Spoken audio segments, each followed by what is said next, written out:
175واں دن پرانے عہد نامہ میں سے آج کی تلاوت پہلا سلاطین اس کا 12واں باب 25ویں آیت سے لے کر 14ویں باب کی 20ویں آیت تک۔ تب یربعام نے افرائیم کے کوہستانی ملک میں سکم کو تعمیر کیا اور اس میں رہنے لگا، اور وہاں سے نکل کر اس نے فنوائل کو تعمیر کیا۔ اور یربعام نے اپنے دل میں کہا کہ اب سلطنت داؤد کے گھرانے میں پھر چلی جائے گی۔ اگر یہ لوگ یروشلم میں خداوند کے گھر میں قربانی گزراننے کو جایا کریں تو ان کے دل اپنے مالک یعنی یہودا کے بادشاہ رہبعام کی طرف مائل ہوں گے، اور وہ مجھ کو قتل کر کے شاہ یہودا رہبعام کی طرف پھر جائیں گے۔ اس لیے اس بادشاہ نے مشورت لے کر سونے کے 2 بچھڑے بنائے اور لوگوں سے کہا، یروشلم کو جانا تمہاری طاقت سے باہر ہے۔ اے اسرائیل، اپنے دیوتاؤں کو دیکھ جو تجھے ملک مصر سے نکال لائے۔ اور اس نے ایک کو بیتیل میں قائم کیا اور دوسرے کو دان میں رکھا، اور یہ گناہ کا باعث ٹھہرا کیونکہ لوگ اس ایک کی پرستش کرنے کے لیے دان تک جانے لگے۔ اور اس نے اونچی جگہوں کے گھر بنائے اور عوام میں سے جو بنی لاوی نہ تھے کاہن بنائے۔ اور یربعام نے 8ویں مہینے کی 15ویں تاریخ کے لیے اس عید کی طرح جو یہودا میں ہوتی ہے ایک عید ٹھہرائی اور اس مذبح کے پاس گیا۔ ایسا ہی اس نے بیتیل میں کیا اور ان بچڑوں کے لیے جو اس نے بنائے تھے قربانی گزرانی، اور اس نے بیتیل میں اپنے بنائے ہوئے اونچے مقاموں کے لیے کاہنوں کو رکھا۔ اور 8ویں مہینے کی 15ویں تاریخ کو یعنی اس مہینے میں جسے اس نے اپنے ہی دل سے ٹھہرایا تھا، وہ اس مذبح کے پاس جو اس نے بیتیل میں بنایا تھا گیا اور بنی اسرائیل کے لیے عید ٹھہرائی، اور بخور جلانے کو مذبح کے پاس گیا۔ پہلا سلاطین اس کا 13واں باب۔ اور دیکھو، خداوند کے حکم سے ایک مرد خدا یہودا سے بیتیل میں آیا، اور یربعام بخور جلانے کو مذبح کے پاس کھڑا تھا، اور وہ خداوند کے حکم سے مذبح کے خلاف چلا کر کہنے لگا، اے مذبح، اے مذبح، خداوند یوں فرماتا ہے کہ دیکھ، داؤد کے گھرانے سے ایک لڑکا بنام یوسیہ پیدا ہوگا، سو وہ اونچے مقاموں کے کاہنوں کی جو تجھ پر بخور جلاتے ہیں تجھ پر قربانی کرے گا، اور وہ آدمیوں کی ہڈیاں تجھ پر جلائیں گے۔ اور اس نے اسی دن ایک نشان دیا اور کہا، وہ نشان جو خداوند نے بتایا ہے یہ ہے کہ دیکھو، مذبح پھٹ جائے گا اور وہ راکھ جو اس پر ہے گر جائے گی۔ اور ایسا ہوا کہ جب بادشاہ نے اس مرد خدا کا کلام جو اس نے بیتیل میں مذبح کے خلاف چلا کر کہا تھا سنا، تو یربعام نے مذبح پر سے اپنا ہاتھ لمبا کیا اور کہا کہ اسے پکڑ لو، اور اس کا وہ ہاتھ جو اس نے اس کی طرف بڑھایا تھا خشک ہو گیا، ایسا کہ وہ اسے پھر اپنی طرف کھینچ نہ سکا۔ اور اس نشان کے مطابق جو اس مرد خدا نے خداوند کے حکم سے دیا تھا، وہ مذبح بھی پھٹ گیا اور راکھ مذبح پر سے گر گئی۔ تب بادشاہ نے اس مرد خدا سے کہا کہ اب خداوند اپنے خدا سے التجا کر اور میرے لیے دعا کر تاکہ میرا ہاتھ میرے لیے پھر بحال ہو جائے۔ تب اس مرد خدا نے خداوند سے التجا کی، اور بادشاہ کا ہاتھ اس کے لیے بحال ہوا، اور جیسا پہلے تھا ویسا ہی ہو گیا۔ اور بادشاہ نے اس مرد خدا سے کہا کہ میرے ساتھ گھر چل اور تازہ دم ہو، اور میں تجھے انعام دوں گا۔ اس مرد خدا نے بادشاہ کو جواب دیا کہ اگر تو اپنا آدھا گھر بھی مجھے دے تو بھی میں تیرے ساتھ نہیں جانے کا، اور نہ میں اس جگہ روٹی کھاؤں اور نہ پانی پیوں، کیونکہ خداوند کا حکم مجھے تاکید کے ساتھ یہ ہوا ہے کہ تو نہ روٹی کھانا نہ پانی پینا، نہ اس راہ سے لوٹنا جس سے تو جائے۔ سو وہ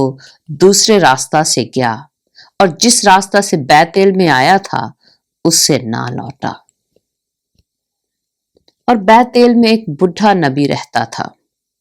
سو اس کے بیٹوں میں سے ایک نے آ کر وہ سب کام جو اس مرد خدا نے اس روز بیتیل میں کیے اسے بتائے، اور جو باتیں اس نے بادشاہ سے کہی تھیں ان کو بھی اپنے باپ سے بیان کیا۔ اور ان کے باپ نے ان سے کہا، وہ کس راستہ سے گیا؟ اس کے بیٹوں نے دیکھ لیا تھا کہ وہ مرد خدا جو یہودا سے آیا تھا کس راہ سے گیا ہے۔ سو اس نے اپنے بیٹوں سے کہا، میرے لیے گدھے پر زین کس دو۔ پس انہوں نے اس کے لیے گدھے پر زین کس دیا اور وہ اس پر سوار ہوا اور اس مرد خدا کے پیچھے چلا اور اسے بلوت کے ایک درخت کے نیچے بیٹھے پایا۔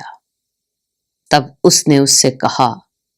کیا تو وہی مرد خدا ہے جو یہودا سے آیا تھا؟ اس نے کہا، ہاں۔ تب اس نے اس سے کہا، میرے ساتھ گھر چل اور روٹی کھا۔ اس نے کہا، میں تیرے ساتھ لوٹ نہیں سکتا اور نہ تیرے گھر جا سکتا ہوں، اور میں تیرے ساتھ اس جگہ نہ روٹی کھاؤں نہ پانی پیوں، کیونکہ خداوند کا مجھ کو یوں حکم ہوا ہے کہ تو وہاں نہ روٹی کھانا نہ پانی پینا اور نہ اس راستہ سے ہو کر لوٹنا جس سے تو جائے۔ تب اس نے اس سے کہا، میں بھی تیری طرح نبی ہوں، اور خداوند کے حکم سے ایک فرشتہ نے مجھ سے یہ کہا کہ اسے اپنے ساتھ اپنے گھر میں لوٹا کر لے آ تاکہ وہ روٹی کھائے اور پانی پیے، لیکن اس نے اس سے جھوٹ کہا۔ سو وہ اس کے ساتھ لوٹ گیا اور اس کے گھر میں روٹی کھائی اور پانی پیا۔ اور جب وہ دسترخوان پر بیٹھے تھے تو خداوند کا کلام اس نبی پر جو اسے لوٹا لایا تھا نازل ہوا، اور اس نے اس مرد خدا سے جو یہودا سے آیا تھا چلا کر کہا، خداوند یوں فرماتا ہے، اس لیے کہ تو نے خداوند کے کلام سے نافرمانی کی اور اس حکم کو نہیں مانا جو خداوند تیرے خدا نے تجھے دیا تھا، بلکہ تو لوٹ آیا اور تو نے اسی جگہ جس کی بابت خداوند نے تجھے فرمایا تھا کہ نہ روٹی کھانا نہ پانی پینا، روٹی بھی کھائی اور پانی بھی پیا۔ سو تیری لاش تیرے باپ دادا کی قبر تک نہیں پہنچے گی۔ اور جب وہ روٹی کھا چکا اور پانی پی چکا تو اس نے اس کے لیے، یعنی اس نبی کے لیے جسے وہ لوٹا لایا تھا، گدھے پر زین کس دیا۔ اور جب وہ روانہ ہوا تو راہ میں اسے ایک شیر ملا جس نے اسے مار ڈالا۔ سو اس کی لاش راہ میں پڑی رہی اور گدھا اس کے پاس کھڑا رہا اور شیر بھی اس لاش کے پاس کھڑا رہا، اور لوگ ادھر سے گزرے اور دیکھا کہ لاش راہ میں پڑی ہے اور شیر لاش کے پاس کھڑا ہے۔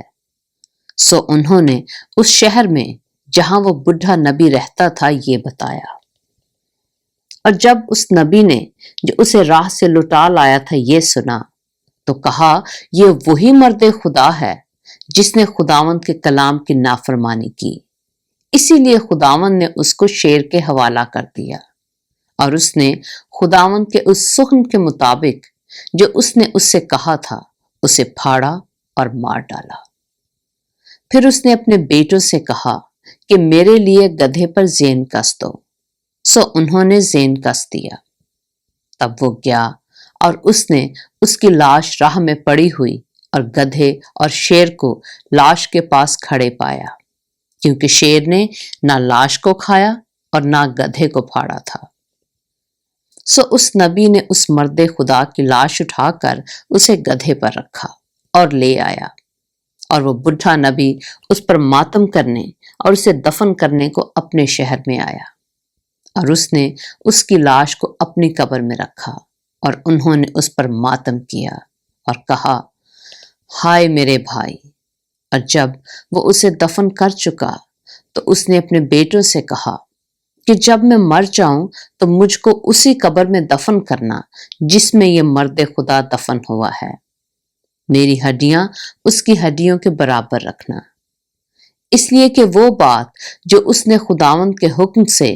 بیت ایل کے مذبح کے خلاف اور ان سب اونچے مقاموں کے گھروں کے خلاف جو سامریا کے قصبوں میں ہیں کہی ہے، ضرور پوری ہوگی۔ اس ماجرا کے بعد بھی یربعام اپنی بری راہ سے باز نہ آیا، بلکہ اس نے عوام میں سے اونچے مقاموں کے کاہن ٹھہرائے۔ جس کسی نے چاہا اسے اس نے مخصوص کیا تاکہ اونچے مقاموں کے لیے کاہن ہوں، اور یہ فعل یربعام کے گھرانے کے لیے اسے کاٹ ڈالنے اور اسے روئے زمین پر سے نیست و نابود کرنے کے لیے گناہ ٹھہرا۔ پہلا سلاطین اس کا 14واں باب۔ اس وقت یربعام کا بیٹا ابیا بیمار پڑا، اور یربعام نے اپنی بیوی سے کہا، ذرا اٹھ کر اپنا بھیس بدل ڈال تاکہ پہچان نہ ہو سکے کہ تو یربعام کی بیوی ہے، اور سیلا کو چلی جا۔ دیکھ، اخیا نبی وہاں ہے جس نے میری بابت کہا تھا کہ میں اس قوم کا بادشاہ ہوں گا، اور 10 روٹیاں اور پپڑیاں اور شہد کا ایک مرتبان اپنے ساتھ لے اور اس کے پاس جا، وہ تجھے بتا دے گا کہ لڑکے کا کیا حال ہوگا۔ سو یربعام کی بیوی نے ایسا ہی کیا اور اٹھ کر سیلا کو گئی اور اخیا کے گھر پہنچی، پر اخیا کو کچھ نظر نہیں آتا تھا کیونکہ بڑھاپے کے سبب سے اس کی آنکھیں رہ گئی تھیں۔ اور خداوند نے اخیا سے کہا، دیکھ، یربعام کی بیوی تجھ سے اپنے بیٹے کی بابت پوچھنے آ رہی ہے کیونکہ وہ بیمار ہے، سو تو اس سے یوں یوں کہنا، کیونکہ جب وہ اندر آئے گی تو اپنے آپ کو دوسری عورت بنائے گی۔ اور جیسے ہی وہ دروازہ سے اندر آئی اور اخیا نے اس کے پاؤں کی آہٹ سنی تو اس نے اس سے کہا، اے یربعام کی بیوی، اندر آ، تو کیوں اپنے کو دوسری بناتی ہے؟ کیونکہ میں تو تیرے ہی پاس سخت پیغام کے ساتھ بھیجا گیا ہوں۔ سو جا کر یربعام سے کہہ، خداوند اسرائیل کا خدا یوں فرماتا ہے، حالانکہ میں نے تجھے لوگوں میں سے لے کر سرفراز کیا اور اپنی قوم اسرائیل پر تجھے بادشاہ بنایا، اور داؤد کے گھرانے سے سلطنت چھین لی اور تجھے دی، تو بھی تو میرے بندہ داؤد کی مانند نہ ہوا جس نے میرے حکم مانے اور اپنے سارے دل سے میری پیروی کی، تاکہ فقط وہی کرے جو میری نظر میں ٹھیک تھا۔ پر تو نے ان سبوں سے جو تجھ سے پہلے ہوئے زیادہ بدی کی، اور جا کر اپنے لیے اور معبود اور ڈھالے ہوئے بت بنائے تاکہ مجھے غصہ دلائے، بلکہ تو نے مجھے اپنی پیٹھ کے پیچھے پھینکا۔ اس لیے دیکھ، میں یربعام کے گھرانے پر بلا نازل کروں گا، اور یربعام کی نسل کے ہر ایک لڑکے کو، یعنی ہر ایک کو جو اسرائیل میں بند ہے، اور اس کو جو آزاد چھوٹا ہوا ہے، کاٹ ڈالوں گا، اور یربعام کے گھرانے کی صفائی کر دوں گا جیسے کوئی گوبر کی صفائی کرتا ہو، جب تک وہ سب دور نہ ہو جائے۔ یربعام کا جو کوئی شہر میں مرے گا اسے کتے کھائیں گے،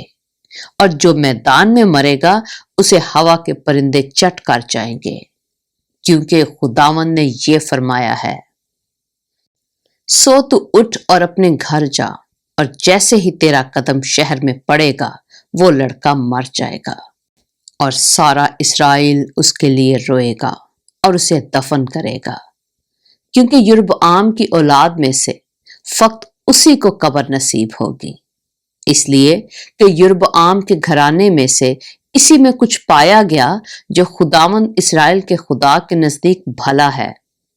علاوہ اس کے خداوند اپنی طرف سے اسرائیل کے لیے ایک ایسا بادشاہ برپا کرے گا جو اسی دن یربعام کے گھرانے کو کاٹ ڈالے گا۔ لیکن کب؟ یہ ابھی ہوگا، کیونکہ خداوند اسرائیل کو ایسا مارے گا جیسے سرکنڈا پانی میں ہلایا جاتا ہے، اور وہ اسرائیل کو اس اچھے ملک سے جو اس نے ان کے باپ دادا کو دیا تھا اکھاڑ پھینکے گا،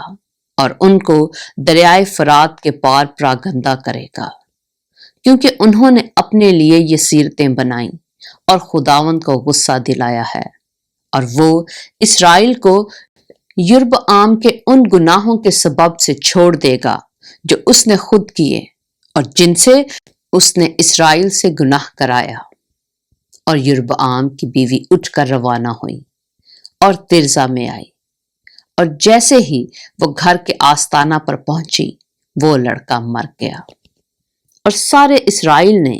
جیسا خداوند نے اپنے بندہ اخیا نبی کی معرفت فرمایا تھا اسے دفن کر کے اس پر نوحہ کیا۔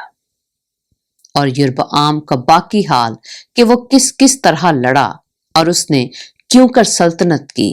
وہ اسرائیل کے بادشاہوں کی تواریخ کی کتاب میں لکھا ہے۔ اور جتنی مدت تک یربعام نے سلطنت کی وہ 22 برس کی تھی، اور وہ اپنے باپ دادا کے ساتھ سو گیا، اور اس کا بیٹا ندب اس کی جگہ بادشاہ ہوا۔ پاک کلام کے پڑھے اور سنے جانے پر خداوند کی برکت ہو۔